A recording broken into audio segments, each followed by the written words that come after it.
Welcome back to Just Saying. Today's guest wears a tiara, flies helicopters, drinks champagne, and drops truth bombs about what it means to hit midlife and say, no more playing small. Terri Hanson Mead is a former tech consultant turned midlife reinvention queen, and she's here to talk about career pivots, evolving marriages, changing bodies, and what it means to reclaim your life your way.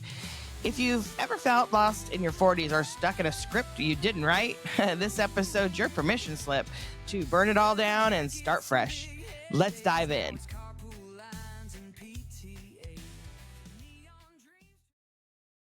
Hey friends, welcome back. I'm here today with a helicopter pilot, angel investor, and midlife troublemaker, Terri Hanson Mead. Well, hello. Oh, we were chit-chatting on, we were chit-chatting off camera, and I was like, oh crap, we need to get started because we could sit here and just chat forever. And I was like, we're not even on air yet. It's all good stuff no matter what we talk about. So hello and thank you for coming on. Thanks for having me. This is a lot of fun. Yeah, you and I could just, in our pre-interview call, we could have talked for days. And one of the things I love about doing this is I get to meet amazing women like you around the world. So thanks for having me. You're so sweet. I swear, you're an angel investor. So had I met you back when I owned my $1 million business, I probably, I probably would have had a different trajectory in life. So let's just dive in a little bit. Let's get into your background, if you don't mind, in IT, right? Yeah. So yeah, I did for 20 years, I did IT strategy and IT compliance with life sciences companies. So that's biotech, med device, diagnostic, and digital health. I've had a consulting. I still do a little bit of consulting. Been doing that for 20 years, but I've really been in the space since I fell into it in about 1998. So if we do the math, that's like 27 years. Yikes. Can you imagine though, between 98 and 2025, like the difference and all the technology that's out there even with like AI and all this stuff that's happening? It's just insane. Yeah, no, and what I fell into after I did my MBA and actually accidentally fell into the work of doing IT system implementation and IT strategy, and then ultimately IT compliance within an FDA regulated space. I mean, I didn't even know that existed when, up until the point where I fell into it when I was like 27 in 1997. So, yeah, I didn't know it existed. And then I fell into it. It was like this natural fit, and then I did it working for a couple of different biotech companies, got laid off twice in 3 years, said, screw it, I want to own my own destiny. And that in 2005, when my youngest was 1, I decided to go into consulting so I can own own and control my own destiny. Well, there you go. I mean, you sound like first of all, you've got like a Swiss Army knife. This is what I tell people when they have so many things going on with them. It's like a helicopter pilot, angel investor. You're just all these little things. You're a mommy, right? You're like your husband, you're married. First of all, that's the best job, being a mommy, let's just say. I think But, it's the hardest job, and it continues to be the hardest job. when you think the youngest years are the hardest. No, it's like when they get older. Oh my Yeah, gosh. well, it's funny that you mentioned the Swiss Army knife because one of my clients who I worked with on and off for about 10 years, we're still friends. In fact, we were just texting and he found my contract from when I signed it in October of 2005. He described me as the Swiss Army knife of consultants because I was incredibly versatile. And it could have been my overcompensation, my type A, overachieving perfectionist, or my ADHD, or any combination of the things. But yeah, I like to think of myself as like a Renaissance woman, a modern Renaissance woman, because I can't imagine having just one thing. I love, yeah, flying helicopters. I love still doing my consulting.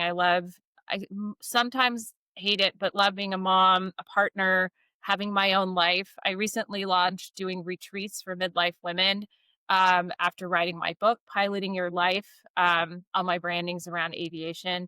Yeah, the angel investing. I teach a class through Stanford Continuing Studies for midlife women. You and Um, you're an adjunct professor? no, no, no. I'm just an instructor with Stanford Continuing Studies. Okay, And okay, then okay. my husband and I 2 years ago launched Zeke and Terri Adventures to inspire people over the age of 50 to get out, get uncomfortable, and go adventure. So yeah, I think there's just, people are like, God, I don't know what to do. I'm like, there is not enough time to do all the things that I want to do. But I think you can relate. I think you can totally relate. I do wear many, many hats and I take on too many things. I mean, I have 2 jobs. I work from home. I do this. I wrote a book, but then I'm trying to promote, but then I'm writing another book that I'm in my second draft, so it's done. But I wanna kinda before I release it, I wanna do 1, 2, and 3 because I'm doing like a trilogy. Is this your So romance writing? yeah, I finished the book. I think I was in chapter like 5 when I talked to you last. But then I wrote Congratulations. Thank you. I wrote it really fast and I'm already in like my third draft trying to like get it. And then I might send it off to beta somebody who wants to read it and tell me if it's any good. I don't know. It's my first romance novel, so Yeah, find a bunch of beta readers to send it to, and then they can give you input. And then basically you create your ambassadors or your evangelists for the book. Send them goodies when you launch or something like that. But it's what I did with my book is I sent it out, was like, what do I do with it? And they're like, how do you find them? Do you just type in like beta readers or do you just go into like social media and go beta reader? basically tapped into my own network and my friend group. So pushed it out on LinkedIn and Facebook and just some friends and my professional network. It was like, okay, let me know what you think, give me feedback. And they're like, okay, we love this, but I want to know the truth though. I don't want to know. So don't blow smoke up my butt. Like I want to know. well, you pick you pick people who are going to be honest with you to do that. I mean, that's what I did, and they were honest. They're like, you have something here because I just wrote my book, Piloting Your Life, because I wanted to do paid speaking engagements, and I thought I just needed it as like a glorified business card. And they're like, okay, there's something here. Number one, and number two, we want to know, okay, now what? So I created this whole concept of a flight plan at the end of it as a result of what the readers gave me.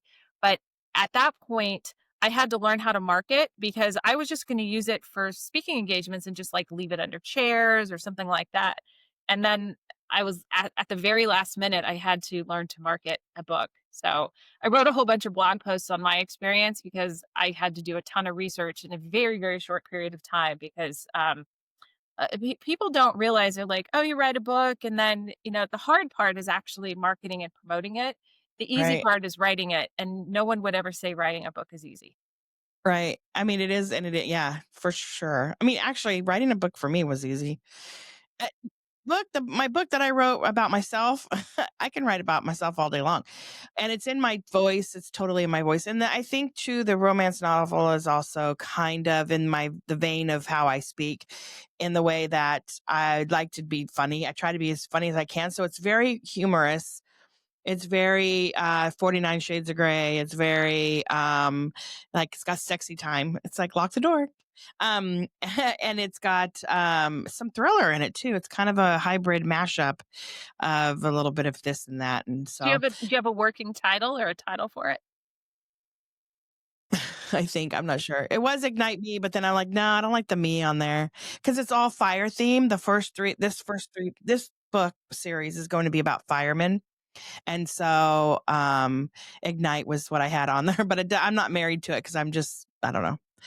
But I'm using like in all my chapters, I'm using like fire phrases like embers and, scorching and just the words that you would use. And it comes with the fire, smoke and mirrors, kind Oh, of thing. yeah, I do. Yeah, with the piloting your life, a lot of the stuff is, eliminating drag or, things that are taking flight, you're cleared for takeoff, Pilot, mind, aviation. all the aviation. I mean, Yeah, I like that kitschy gimmicky stuff. I do. I think it's fun.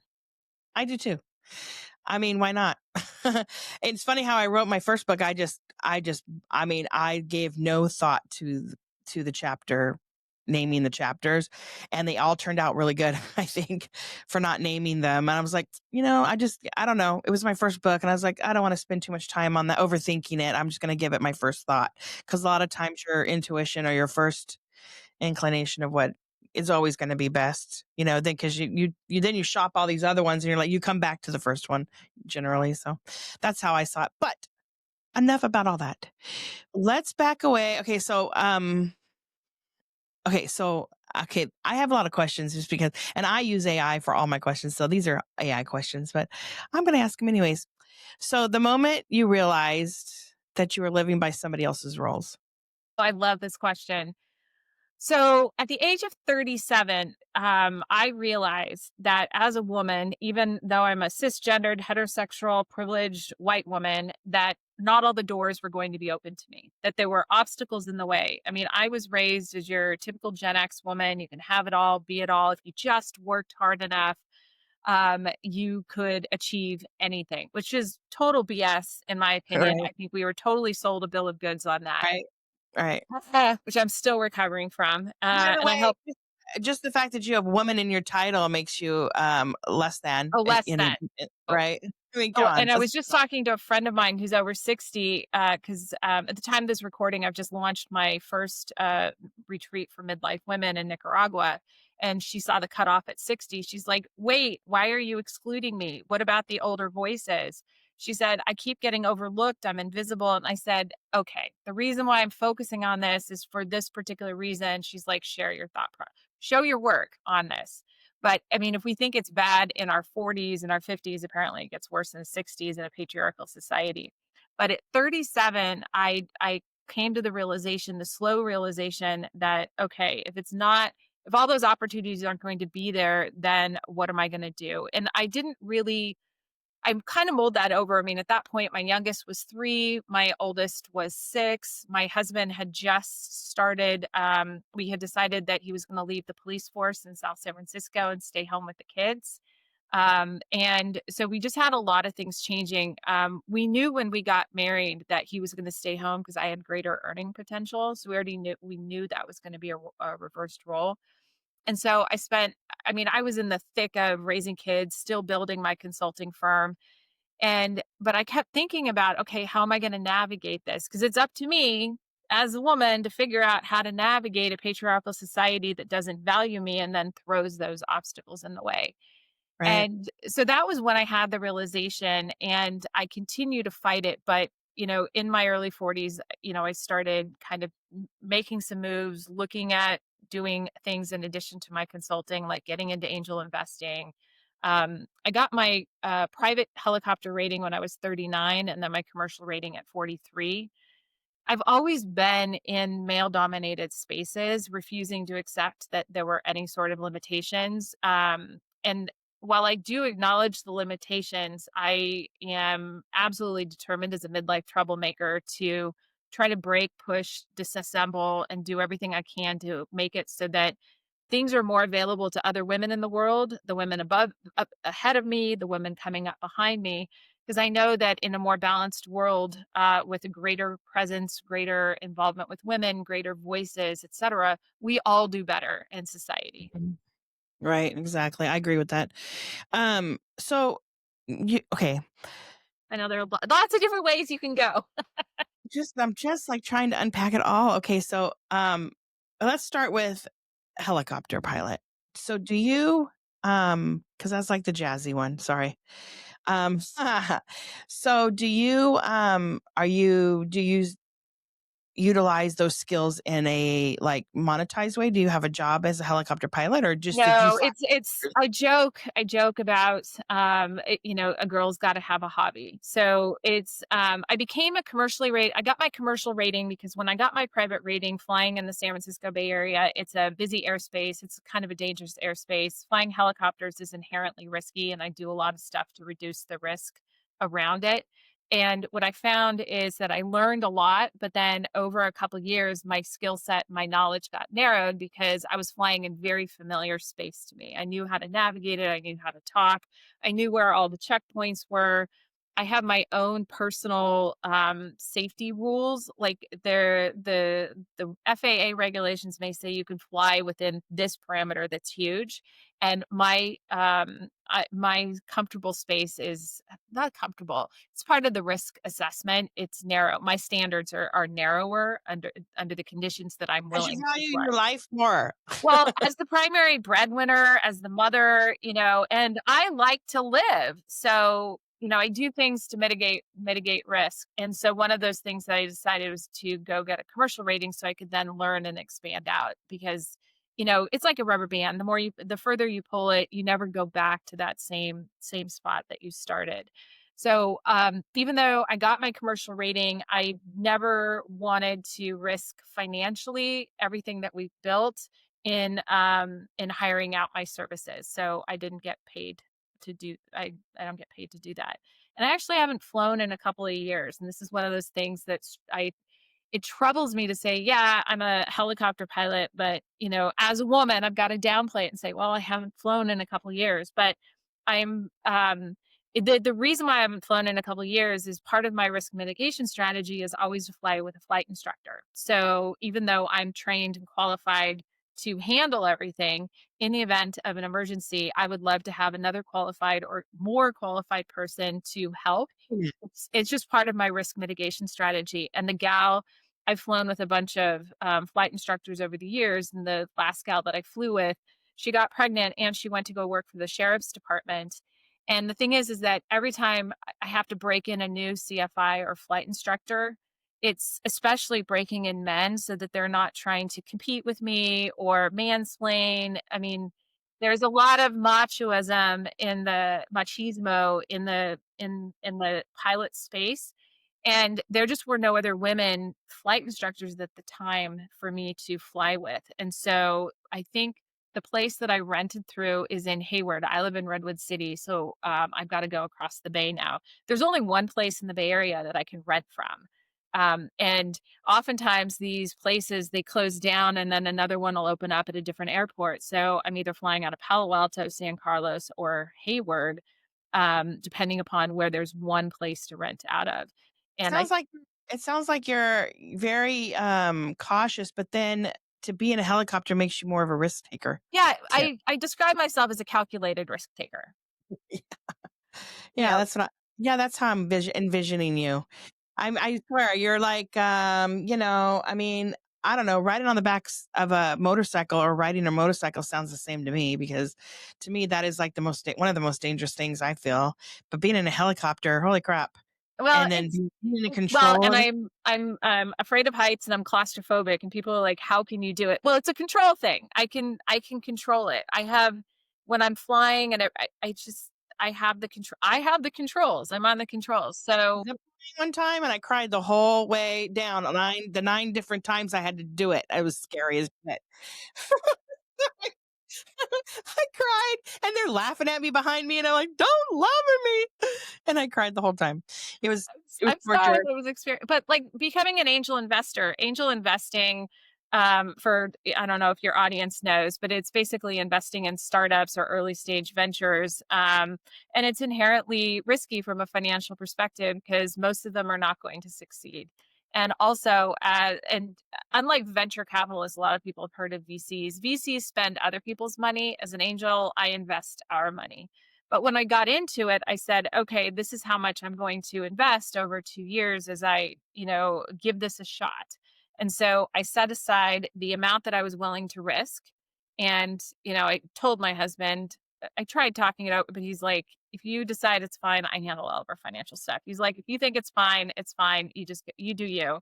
Um, and I was like, okay, this is the amount that I'm willing to invest. And then this is all the stuff that I'm going to learn so I can be as educated as possible so that I could find a way to reduce the risk. So it's risky, but I do it in a calculated sort of way to make it so that it's palatable to me. So you get a return on your investment because you giving money to a startup and you're hoping and praying that you'll get a return on your investment. But if you don't, then you just I mean, can you take Right. a loss? Yeah, How does that yeah, work? you write it off. Well, you write it off. I mean, it's the way that I saw it was, I mean, I have an MBA and I wanted to go get some sort of a PhD or a doctorate, but it just wasn't in the cards. And so I saw becoming an angel investor and doing like a 2 year investment of time and money as my real life PhD. And there was so much that I learned from that experience beyond investing, and what it opened up to me in terms of opportunities was just absolutely phenomenal. And I wouldn't have known about them if I hadn't taken this step. Yeah, I went and got well, when I found out that I wasn't smarter than my 5th grader, I just decided to go back to school.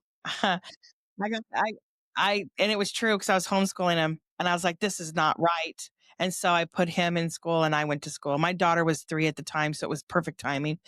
And, but I was always home before they got home, so it was great. They never missed mommy at all.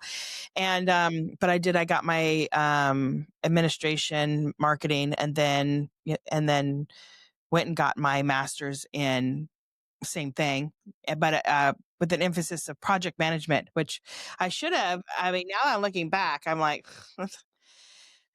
it was the dumbest choice as to pick I don't know. I'm not doing anything for my master's. It was more of a bucket list check off thing, but, um, You that so I have I'm a PMP, a professional project management specialist. I did I teach project management for years, and I create project plans for everything. I created a project plan for the birth of my son. You know, so I think that, in launching my first retreat, I have a whole project plan around that because I want something that's a repeatable process. So yeah, that I think there are a lot of great skills that come from project management in terms of people, incentives, communication, documentation, planning, financial. I mean, project management, there's so much around that. So I I don't just think that know was dumb. did in my school that I went to, it's an accredited school, but, Grand Canyon University, and I did tons of writing. That's all I did.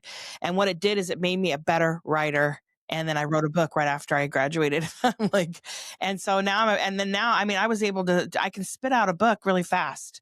And I mean, I'm not tooting my own horn, but it's written good. It's good. Look at me. It's written good.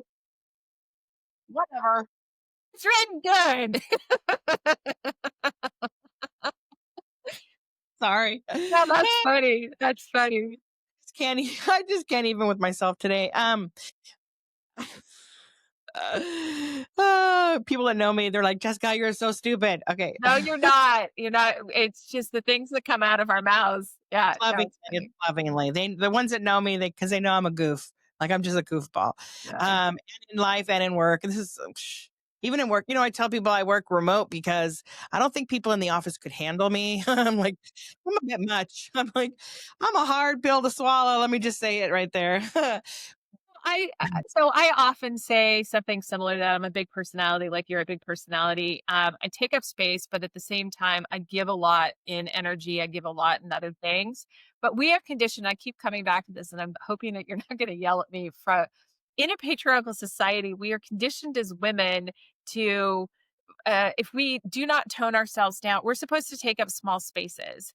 And those of us who naturally thrive taking up more space, but we give a lot in addition to taking up the space, we apologize for it and say, I'm too much. I often say, yeah, I am like, I'm like taking a shot of whiskey, or I'm not everybody's cup of tequila or something like that in order to temper it to make other people feel more comfortable around Right. me because of the way that I've been conditioned. And at 55, I'm still trying to unravel that and just be unapologetically me because there's a lot of goodness in me. There's amazing stuff coming out of you.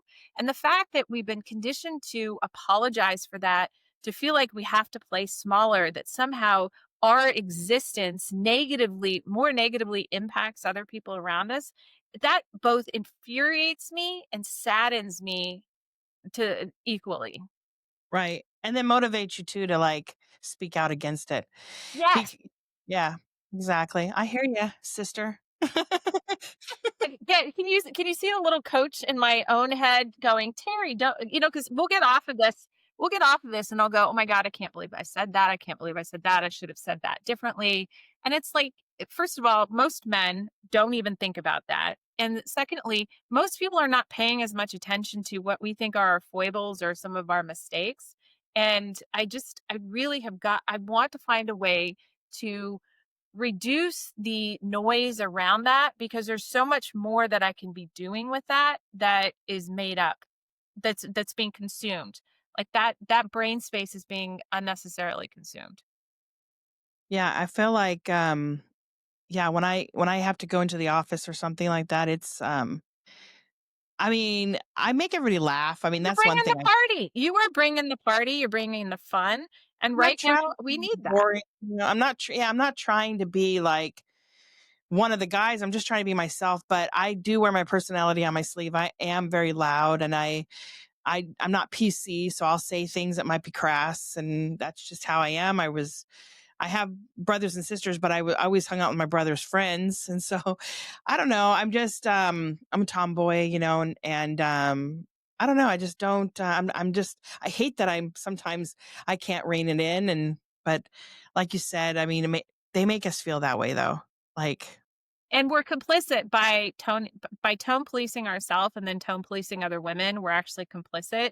And so I try really hard. It's like, okay, stop tone policing yourself, Terry. It's not it's how are we going to change anything if we are contributing by being complicit and playing by the rules that were set that don't necessarily serve us? we're out loud saying stuff like I just got done saying about myself. Like when you say, "Oh, I'm a bit much and I'm a hard pill to swallow," I'm contributing to it by just saying those things out loud. Like, think of to yourself, Jessica. No, No, I'm just kidding.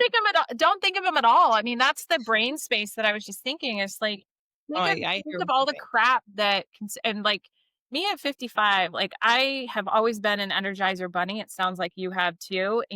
But after like the menopause transition and going through the menopause transition, I mean, like I just don't have as much bandwidth as I used to.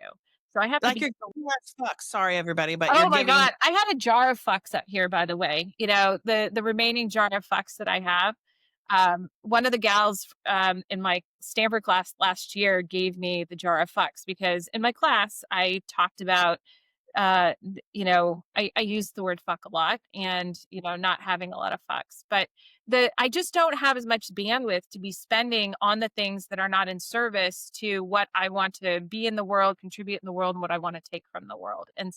But I have to work on that daily. I mean, people talk about smashing the patriarchy, and it's really this insidious network, and it's tendril by tendril. And the thing is, it's like whack-a-mole. Just as soon as you got, oh, I got that under control, something else pops up, and you're like, oh, you know. Also as women, like, I do a lot of stuff, and I feel like I'm dropping the ball sometimes with. I swear, like I'm juggling. I got all Yeah, no, all the balls are dropping. I get it.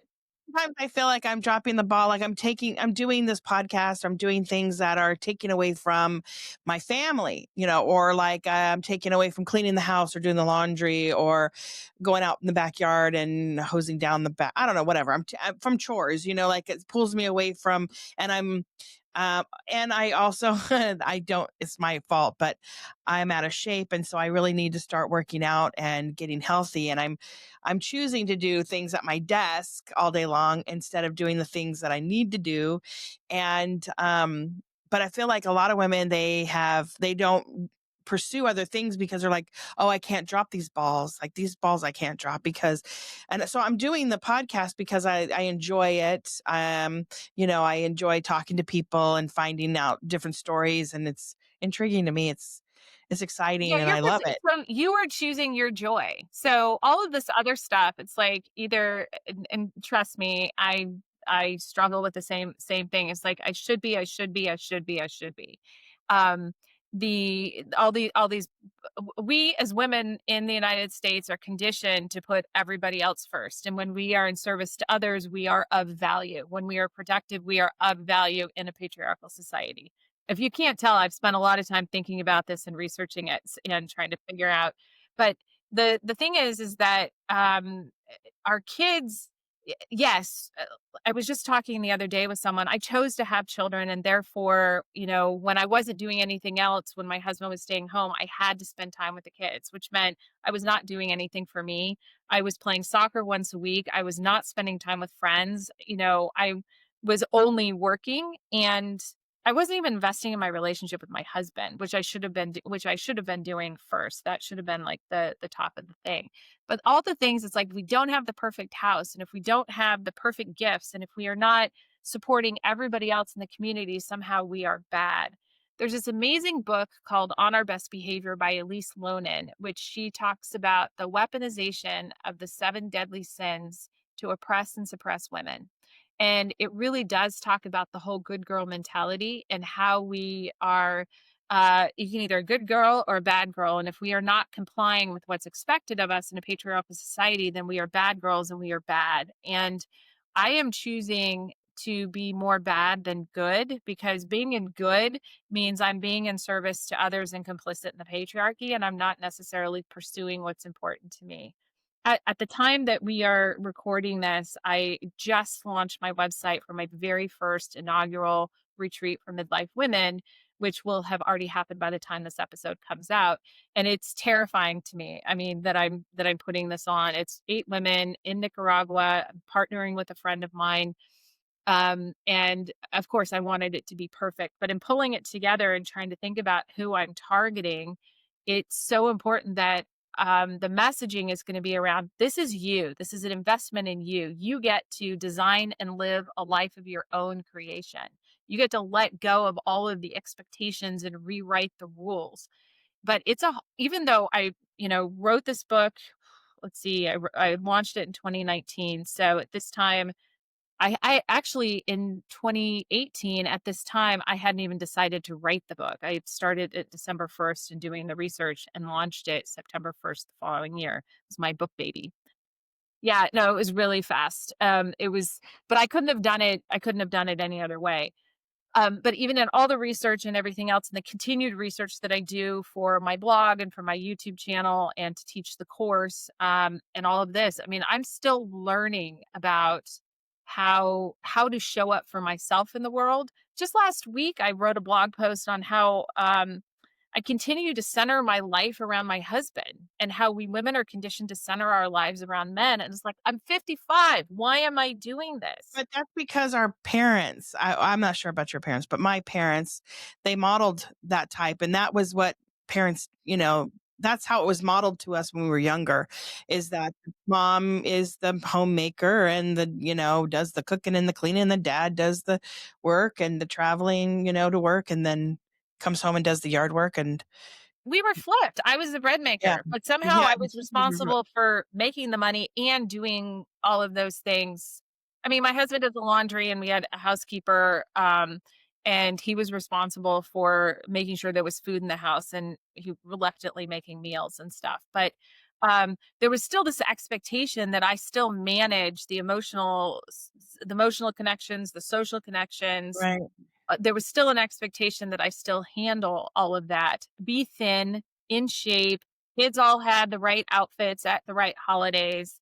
Um, You're taking Perfect gift pictures giver. of all the events and all the things. You had to make sure that you were taking pictures, putting albums together, all that And I'm stuff. never in any of the pictures because I was taking them, or I didn't like how I looked in the picture. My I know, weight. me too. Back Yeah. then, if I was as skinny as I was, or thought I was fat back then, I was hot. What the f was I thinking? What? Now I'm Well, because, and I think you and I are about the same age, and really the challenge for us growing up is that regardless of what our shape was, like in Botticelli time or whatever, I mean, like, I was a freaking goddess. But we right, grew up with waif-like definitions of what a woman's body was supposed to look like, and the definition of what was ideal and beautiful kept changing. So even if we tried to hit a target, the target kept moving.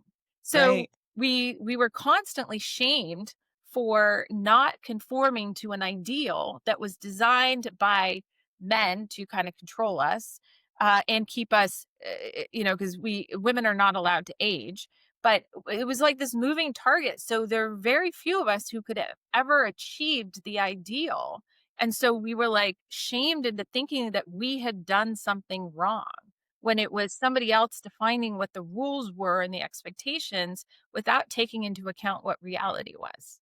Like my mom, for some reason this popped in my head. Like I'm getting gray hairs and I'm starting to look older now, and it's harder to lose weight, but it's all kinds of stuff's happening because in your 50s you start changing things. But my mom never really shared any of that with me, like what what happens to you when you're like, she didn't say, "Oh, I'm so hot right now," or whatever the case may be. She never really explained the changes she was going through in her life. And so when it starts happening to me, I'm like, "What is that? Oh my God, the gray is like overcoming. It's so white now. My hair is turning white." And that's why I like, right, I'm ready to get my hair done. But I I don't know. can't see it. I know because it's blonde, but to me, it's there. So But I'm just yeah. saying that, like, for our age group too, things are happening, and you're like, I just wish I would have known that this is what it was going to feel like.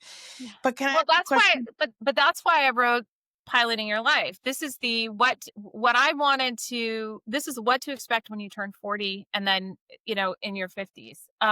Because my mom had a hysterectomy at 23. So she went through the change at 23 with 3 of us under the age of 3. So she Wow. didn't share it. But in a patriarchal society, I'm going to keep blaming the patriarchy for all of this, and all of us are contributing, is women are not allowed to age. And so there was a lot of shame and stigma, and there continues to be around aging. I wrote a blog post or did a YouTube video on how there's no silver fox equivalent for women because we're supposed to be, if we're not fuckable, then we're not of value. If we are, once we get past our perceived childbearing years, our society doesn't value us.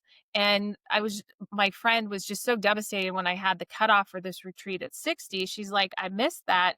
We really should be a part of the conversation. And I said, yes. And I will think about a forum where it can bring us all together because we need to stop dismissing women as they get older, and we have to actively stop doing it if we find ourselves doing it and be conscious of it. And we need to start acknowledging what it is that they can bring to the table, to the conversation, and I mean, what we just can think learn about it, from though, them. that's true. Older is wiser. I mean, a lot of times they know things that we do not know, or even about life, or about where they're standing in the moment in life, and like we're going to get there one day, but they're already there. So if you could just walk, like think about walking in their shoes. I mean, I don't know. I get what you're saying though. It's important that we don't discard at any age, really, especially women. We should all band together. This is why I started this podcast too, so I can build a community of girls, mommies.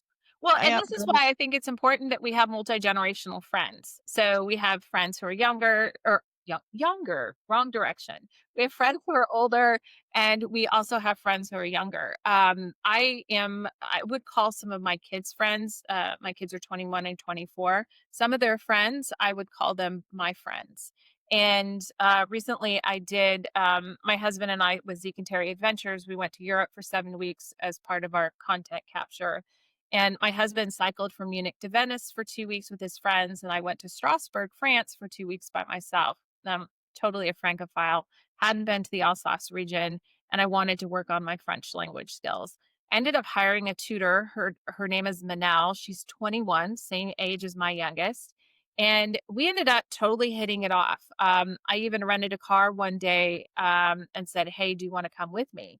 And she ended up showing me the villages that she was kind of from outside Strasbourg. And so I got a different lens through her local, younger perspective.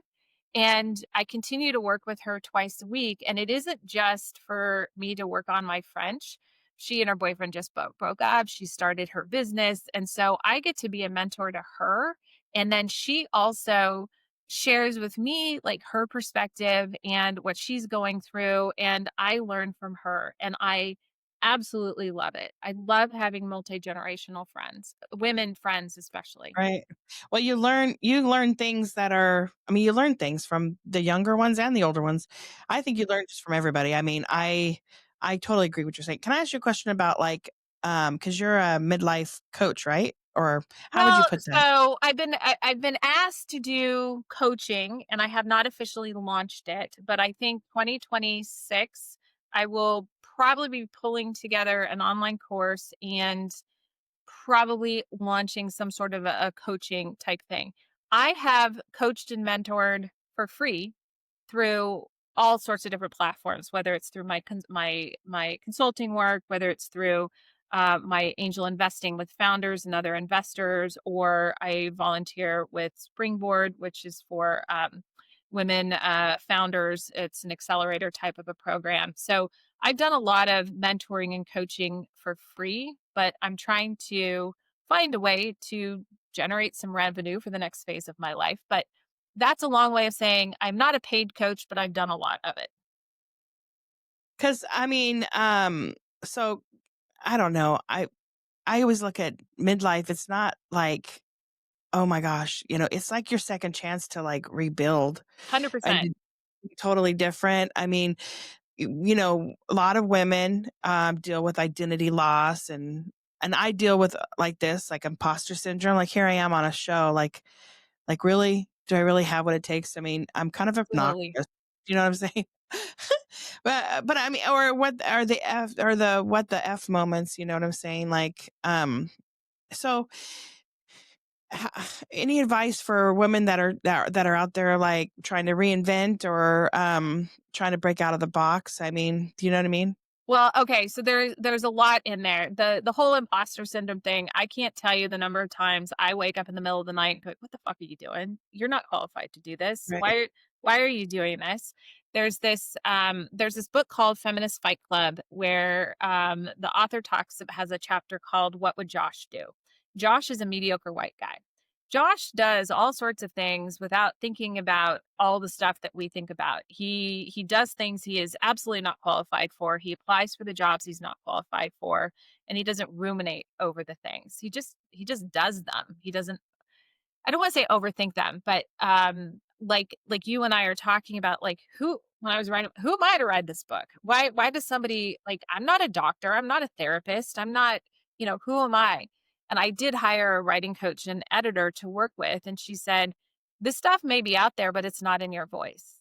Just like your romance books that you're writing, it's like, yeah, there are other romance books out there, but they're not your voice. They're not your story. They're not the things you would like to see exist in the world from some sort of an erotic romance novel. So in terms of so I just want to address that because that's kind of a separate issue that holds us back, and just know that Christy actually called me out on it. She's like, "You do everything. You're fearless." And I'm like, "Oh, hell no. I am scared and I go for it anyway. I come across as confident, but just know I'm talking myself off the ledge just like everybody else." Right. So, okay, so being in midlife. So midlife's 40 to 65, and it is this 25 years. This is like this massive transitional period because it's in the middle. You have your up until 40, and then from 65 to probably, old. I'm thinking I'm gonna live to 100. So this space, I mean, the 40s, I just call them the shitty 40s. Based on the research that I did with this happiness curve, the lowest point that we hit is about 46, 45, 46 for a lot of women. And this whole concept of a midlife crisis does not exist for women.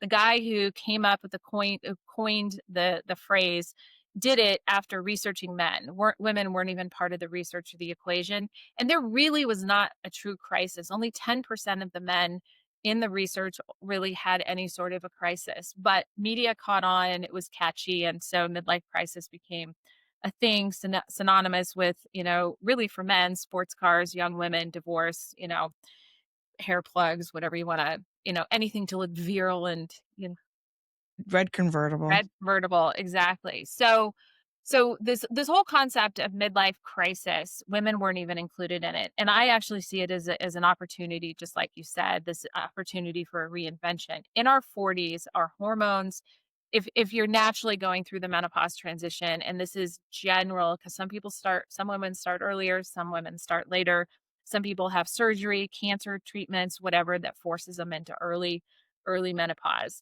So we're talking natural menopause.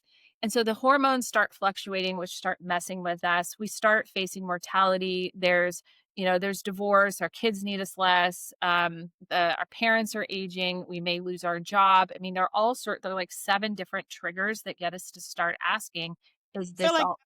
I'm experiencing all of those like all at once, like right Well, now. I am so sorry that you're experiencing them all at once, but know that you're not alone. I think it's helpful to know that when we're in the thick of it, that we're not the only only ones, which is why it's so important that we're talking about this stuff. I love making people talk about what's uncomfortable so we can remove the shame and the stigma, so we can get out of that shame cycle that Brene Brown talks about, so we can really kind of claim our space and claim our lives. So all of those things are triggering, and we're asking the question, is this all there is? This is not what I want for the rest of my life. And we start really going, asking, is this all there is? I want something more. And so what do you do? Well, you start taking away the things from your life that are really dragging you down so you can create space so you can focus on you. Making yourself the priority, making yourself the project, even though it's super, super hard because you feel like you're stuck in quicksand and you don't have agency when everybody's pulling from you. The first thing you can do is choose you. Second thing you can do, of course, is go buy my book. But if you don't want to do that, shameless plug, Piloting Your Life, this time in our lives, in our 40s, it's just really crunchy and gross. And I remember when I was like 40, well, actually, when I was researching the book, I reached out to a friend of mine who was a couple years older, and I asked her, I'm like, what is the one thing that I can do to make this discomfort go away? And she said, Terry, it's a journey, it's a transitional period. And I'm like, oh. And that's what I realize now. It's this opportunity to really evolve, but you got to do the work to, first of all, stop being in denial about where you are, acknowledge where you are, accept where you are, so that you can then start to let go of the stuff that no longer serves you, start removing those things to create the space, and then see the wide open space in front of you once you've passed all of this, all of societal's checkpoints as an opportunity. It can feel so incredibly overwhelming once you get past and I'm talking like traditional cis het um relationship, in terms of, you go to high school, you go to college, you start your career, you meet somebody, you buy the house, you get the dog, you have the kids, and you have the kids milestones as you're raising them. And then once the kids milestones kind of get behind you, whether it's high school and then college, then you're like, well, what's next? There are no societally defined milestones besides potentially retirement. And that's, I mean, 50, 55 years is a long time to not have some external markers put into place. So I recommend actually looking at things in just like 5 or 10 year segments. What can I do now to kind of put things in place for something that would be of interest? I'm a firm believer in making failure your second favorite F word, because we already know what my first one is. And failure doesn't really exist unless you fail to learn. So in terms of exploring, I am a huge believer in trying things. I talk a lot about it. There's also this other book by two guys out of Stanford called Designing Your Life. So when you're like, I have no idea what I want to do, I don't know who I am anymore, I don't know what my interests are. This book, Designing Your Life, is I think really fantastic in introducing ways to think about going at it differently to figure out what you might like. The best thing in that book that I quote in mine, I think, is a lot of times we are conditioned or socialized or raised to think that if we're passionate about something or we love something, that we should pursue it. But sometimes we don't know if we're going to like it or not unless we try it a number of times. And for those of us recovering perfectionist ADHDers who expect to be perfect at something the first time, or have been conditioned to not like something unless we're good at it, this is something that's really, really hard. But going out and trying different things, revisiting things that you might have liked before you got lost in everybody's expectations. One of the things that's showing up for me a lot is in high school, I loved art. I painted, I drew. After high school, my twin sister and I went with my art teacher and somebody else on an art history tour of Europe, this one of these 17 countries in 4 days kind of situations. But once I started college, even though I started as an art history major, I realized that that was not practical, switched to business and kind of let go of art. I mean, I love art, but what's come up with Zeke and Terry Adventures is I absolutely adore art museums and architecture and cathedrals and all this kind of stuff. And So I actively seek out these places, and it's very obvious that this is something that brings me a tremendous amount of joy. I'm still too nervous to go take drawing or painting lessons or try it because I'm afraid I'm not going to be good anymore. But going back to once again, I have to reread my book because I kind of forget some of the lessons that came from the research and the 35 diverse women that I interviewed to come up with all these various different stories. But I mean that's kind of a start, but you don't have to have it all figured out, and kind of take some steps, try stuff. Something doesn't work, go try something else. Most things are not fatal. So It's hard to navigate like career pivots, you know what I'm saying? Or, a change in your relationship, whether it be, now we're both getting older and things aren't the way they used to be and nobody's parts are working like they should. And like, you know what I'm saying? Or, you know what I'm saying? Our bodies are changing. Both my husband and I both, we're just getting old and crickety. He's 9 years older than me. So, okay. He's so he, cricketier than you. Yeah. he's more cricketier. He's a boomer and I'm a Gen Xer. So, but we're close. I mean, I'm 52. I just turned 52. So, and he's 62.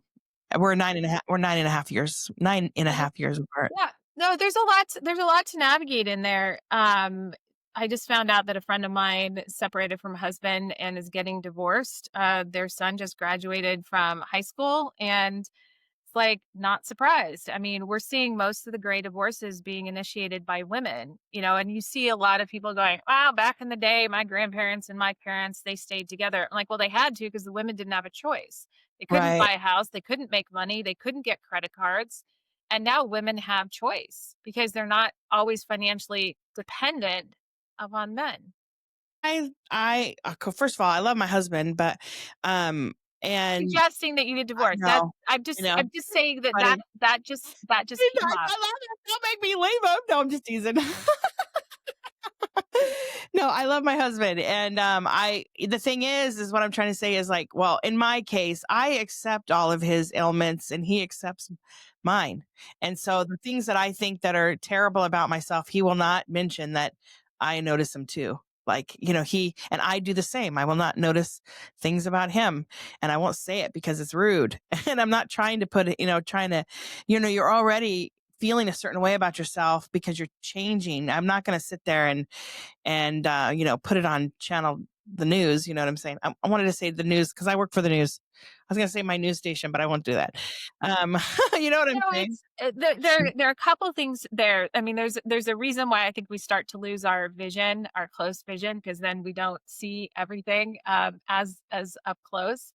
I think my husband and I in January of 2021, we nearly got divorced and then we accidentally rebooted our relationship. So we closed the door, excuse me, on all of our garbage, and through sex of all things, we rebooted our relationship. And it took a lot of intentionality in order to do it. Took communication. Who we were as younger married people in a relationship. We've known each other since we were 10. We got married at 26. So it was at almost 25 years of marriage that we were like calling it off. But what I'm finding is there's freedom in this postmenopausal space where I'm not, and I'll talk a little bit about sex. Like I'm not worried about getting pregnant anymore. And yes, my body, things are sagging. I put on. Sex is better. Let's just say. I'm just saying. Hey, this is where I was going. It's like it's so much more fun now, and the research supports that women over like 50 actually experience really good sex because they're no longer worried about getting pregnant. We have fewer fucks to give about certain things. I'm Right. trying to let go of my body not looking the same way. My husband thinks I am like the sexiest thing on the planet, or at least he tells me it, and I know his body behaves in such a way. But I also interviewed this gal for my podcast a couple of years ago, Dr. Jess Silverman, she's out of Seattle, talking about how she's a sex and relationship therapist. And one of the things that we have the opportunity is redefining the definition of sex. It's not always about intercourse. It's about intimacy. It's about vulnerability. It is about feeling good in different ways. She's actually encouraging at younger ages to redefine sex. so that it's more about emotional connection and physical connection, not just about penetration, not just about orgasm, but having it as like this full body, mind, spirit. She's not woo woo, but this whole total body experience. And as our bodies change, maybe it's harder to get orgasms, easier. Vaginal dryness definitely kicks in during the menopause transition and postmenopausal.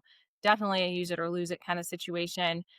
Men's erectile dysfunction. I mean, billions of dollars are made on ED type stuff.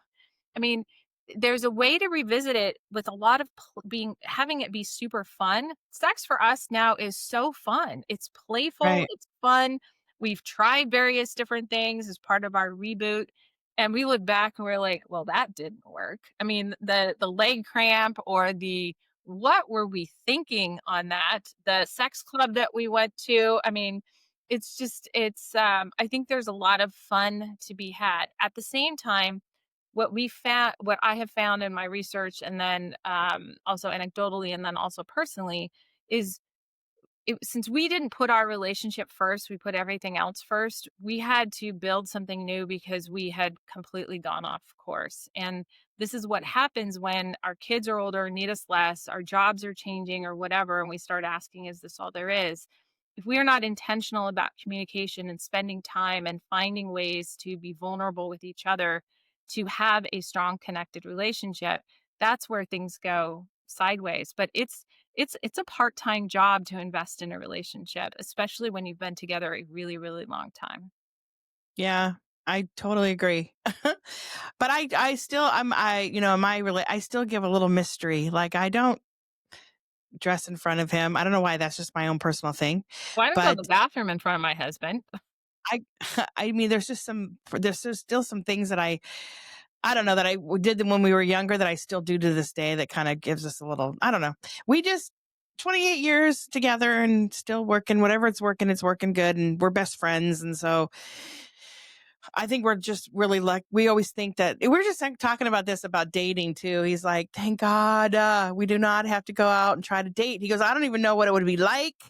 And women are just so different now. And he's like, thank goodness we have each other. And I'm like, I know, thank goodness, because I don't know what I would do if I had to go, I don't know. Do I go to the silver people, the silver websites for aging girls to get date? I don't even know where to go. And a nightclub, I mean, I'm not there for that kind of relationship. Well, So I don't know. I thought about that when we were separating. It was like, I'm never getting married again because I don't need that. But it's like, where like, who would I meet? Where would I meet? And like, I wanna have Cougars sex. are us or something. I don't know. I wanna have sex, so I need to get and that's kinda how we rebooted. I'm like, You gotta get "Okay." laid when you're old and gray. I That's was what I like, want to I still want that. But one of the things that's been really helpful in our reboot is we came up with a series of questions that we've not been as good about it, but we try to do weekly is ask each other questions to make sure that some of the garbage that can show up doesn't create this huge chasm. And I got these off the internet. This was before AI, so it wasn't a Chat GPT kind of thing. Although I'd probably use that for it now or Claude. But it's like, okay, we sit down in a place and just like hold each other's hands. It's like, is there anything I can do to make you feel more loved or more comfortable right now? And it's like, generally no. And then the questions are, have I done anything to inadvertently hurt you this week? And then we bring up what it is. How has our sex life been? What do you have coming up next week? Is there anything stressful? Is there You're anything I can talking do? about genuine communication. It's funny because I don't have that kind of it's weird. I don't have that with my husband. We Well, could probably maybe try. you don't need it. We needed something like that. And I've shared this with a number of other people and they've instituted it and it's actually been super helpful for a lot of No, I mean, people. I'm impressed. That's what I mean, I'm saying like, Okay. I don't have that with my husband where I can just say, what can I do? I don't know. I don't know. I feel like I am a servant to my husband in a way that I want to be, and not in a bad way, but I do serve my husband because that's the way I was taught, like we all talked about, Because in a he way served where you. Does he Yes, serve you? that's what I'm saying. Yes, and everything that I need from him, he gives to me. So I feel as though we meet each other in the middle. There's lots of compromises that happen, but we laugh and giggle about everything, and we find each other hilarious, and we have the same goals. We always work towards future, and which is mostly paying off our bills, and then traveling. That's our main You know, goals. And then also to have a nest egg for when we, retire. We're trying to put money in the 401k. So yeah. there's Well, that. it's you mentioned the goals. So one of the things like I've had for a number of years, they're not goals, but they're objectives around my professional life, my personal life and health, social community. I have all of these different buckets that these are things important. And every Sunday morning I go through and it's like, what did I do in service to this? I think one of them is creativity, something that fills my soul, and unfortunately creativity, things that fill my soul, those I need to start putting those first. But so I've done that. So a couple years ago we sat down and created similar buckets. And um, so we were doing it weekly. We're now doing it kind of monthly to sit down. It's like, when it comes to building friendships with other couples or other people, what are we doing? What are we doing in service to our community or activism?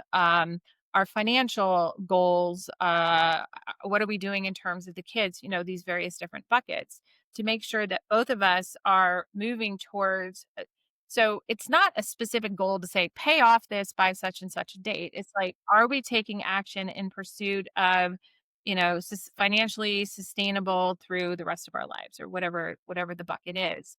How you like I pay all the bills, so we're probably like so similar. Like I have my own Excel spreadsheet, and I know I'm like putting all the amounts and totals, and I do. And so the only way my husband knows, like, if we're getting close to paying something, he's like, "How much do we still owe on that?" And like, I'll tell him like, "Oh, on the Jeep, we only have so much left." And so he's like, "Oh, I thought we were getting closer, but okay, I get it." And so, but that's how involved he is when it comes to the bills. So let me ask a question on that because ever since we got married, I have managed all of our financials, and as a former accountant and financial analyst, um, I have our monthly financial summary with our net worth, our assets, our liabilities broken out by our non-retirement, retirement, what do we have for the kids, etc. So I do that every month, and then on a regular basis, I use something called Empower to categorize everything. And then at the end of every month, I do a dump with all the categories put together, basically our personal P&L. What do you use to? Because I just create my own Well, I spreadsheet. But use what do you something use? I use Uh, Empower. uh, I think it's called Empower. It's free. It's not perfect, but it's actually pretty good. Where it pulls in all of my transactions from all of my credit cards and my accounts, so then I can categorize them in there, and then I do a dump of that into Excel, and then I go and make sure everything's okay. Pull things out that are related to business, so then I put those into. I use QuickBooks for my business solutions to projects. And then, because I'm running Zeke and Terri Adventures through there, I run Piloting Your Life. I run all the stuff through there in addition to my consulting. But then what I do is I just do a pivot table to categorize it. Then I can go ahead and do. So I do a combination of Empower to make it easy to categorize. Because before I was dumping it from my different accounts into a single Excel spreadsheet and then having to go categorize them and then do the pivot table. tables. You're bringing me back to when I'm I know, and so then but when I start a couple of years ago, I realized I was tired of carrying the burden of all of it, and I just said, I because he's like, "If you think we're fine," because I'm more conservative, he's like, "If you think we're fine, then I'm just not gonna worry about it." And I was like, "Why am I taking on this burden?" But at the right. same time, it was also relinquishing control, which I was not Yes, happy yeah, about. I'm a control freak. And then Yes. also I don't want him to be telling me what I should allocate because I like to pay bills off. And Oh, I'm just and I'm I didn't want him micromanaging what I was yes, spending money on. Like, if he right. doesn't have visibility to it and I'm like, "Okay, you go spend your," then he doesn't know, Like, he then I doesn't don't have. understand how much Christmas costs. He doesn't understand how much that I have to do for this and that we have this coming up and our closet fell apart, so I got to pay 9,200 for a new closet system to have a Gee, whole new closet put in because we're going to do like a you're gonna do a California. nice one. Yeah. Yeah. Those of you who not live in California, it's called California Closet, but there's other. It's expen I don't have a California closet. It's expensive, but I'm actually getting Closet by Design, I think it's called. That But I am envious. I am I've envious. always wanted to have a closet. I'm so excited. But I'm paying $1,000 every paycheck until it's paid off because I want to pay it off before we get it. And so Oh, that's they're letting fine. me do that because I'm like, I don't really want to have that debt.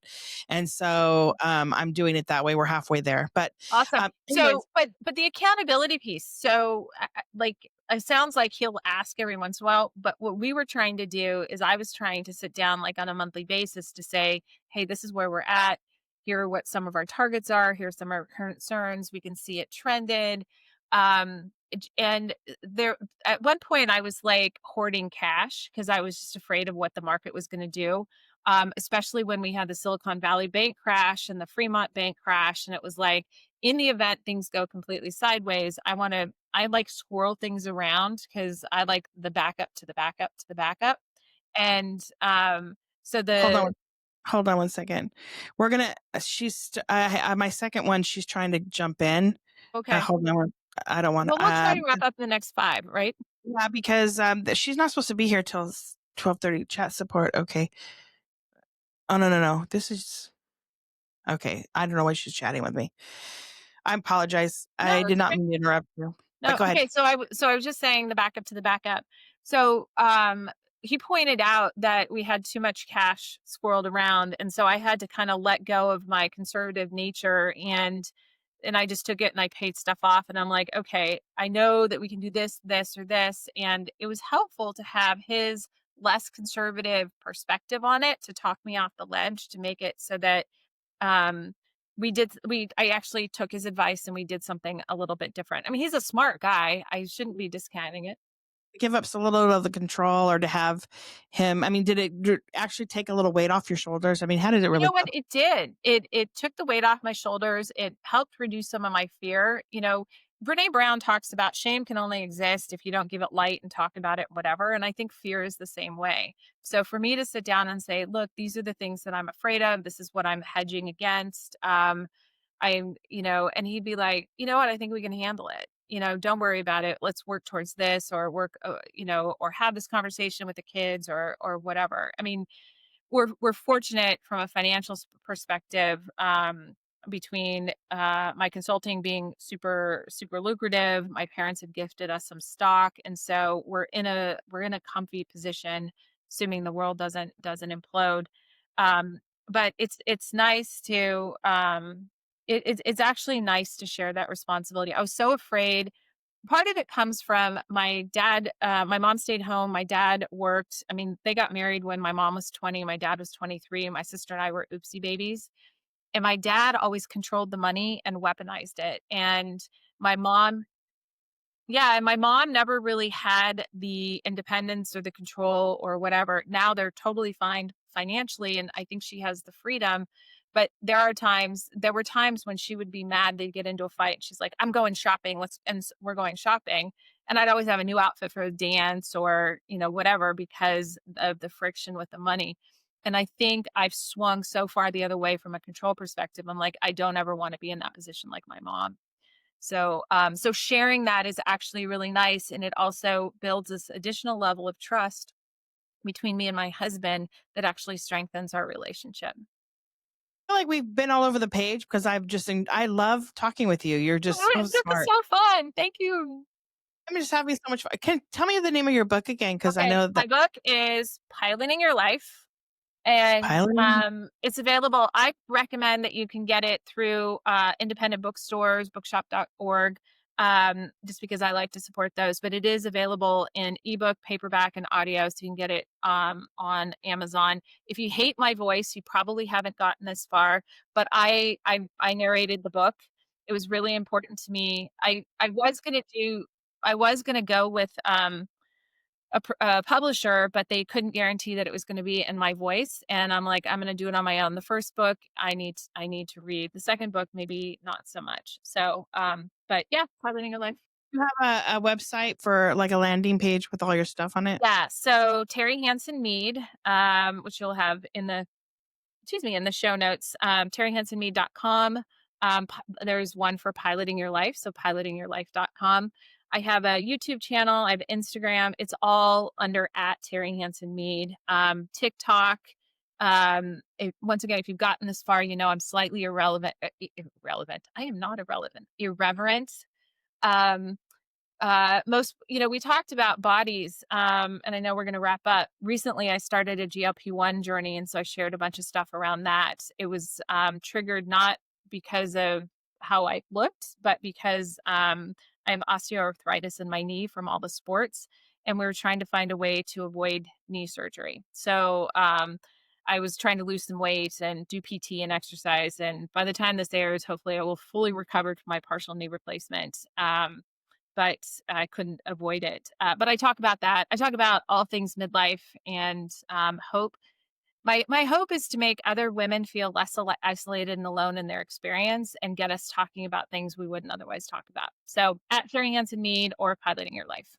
I mean, we barely touched on a lot of the things. We could have totally got into more conversation about it. But if you want to learn more and you could not remember how to get a hold of her website, just go to my website at justsaying.net and go to podcasts, scroll down, find Terri Hanson Mead's name or the episode number, click on it, and it'll take you directly to her website. And that'll be another place in the internet, as my dad would say. The interwebs. Yeah, that's what my that'll take you directly to her site, and so you can find out more information there. And I just want to say thank you so much for coming on. Oh my God, this just made my day. As I said, I just launched this website. I was up super late last night pulling it together. I'm terrified of being able to make it happen. And so this was such a delightful break. Thank you so much for doing this and having me. I consider you have a friend in the Bay Area. Closer, we'd be besties because we would. I mean, I don't drink as much wine because of the Zepbound, but and I don't know if you drink at all, but we would definitely be drinking our fair share of wine. Yeah, I mean, I always thought that I'd be doing my podcast drinking a glass of wine, but I don't drink as much as I used to. You know what it is? It gives me headaches. So I don't drink. Yeah, I don't. You know what? When I was doing my YouTube channel, I would always have a cocktail or a glass of champagne. My tagline is tiara wearing, champagne drinking troublemaker. You'd fit in good with my friends. Okay. Okay. I want to say thank you for coming in. I want to say thank you for everybody listening out there that stayed to the very end. I mean, you guys are my friends out there. We're building a community. And remember, be kind to everyone. I mean, we live in this world together. We only have this one chance to make it right. And so be kind. Have a good night. Have a good day. Whatever it is you're having, have one of those. All right. See you later. Okay.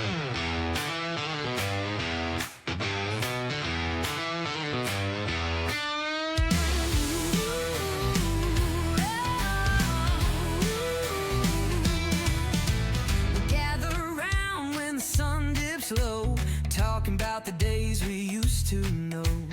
VCR tapes and dial-up tones, raising kids living with achy bones.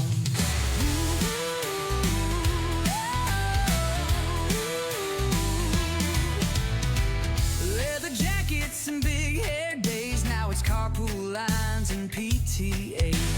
Neon dreams turn into schoolyard fights, but our hearts glow in retro nights. We are Gen X, living both worlds. From cassette tapes to a digital world. Parenting now with a nod to the past. The retro love we know will last. We are Gen X, living both worlds. From cassette tapes to a digital world. A nod to the past, the retro love we know will last.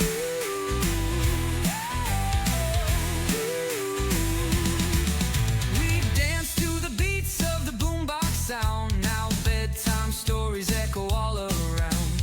But deep inside, we're the mixtape kings, still fighting life with arcade dreams.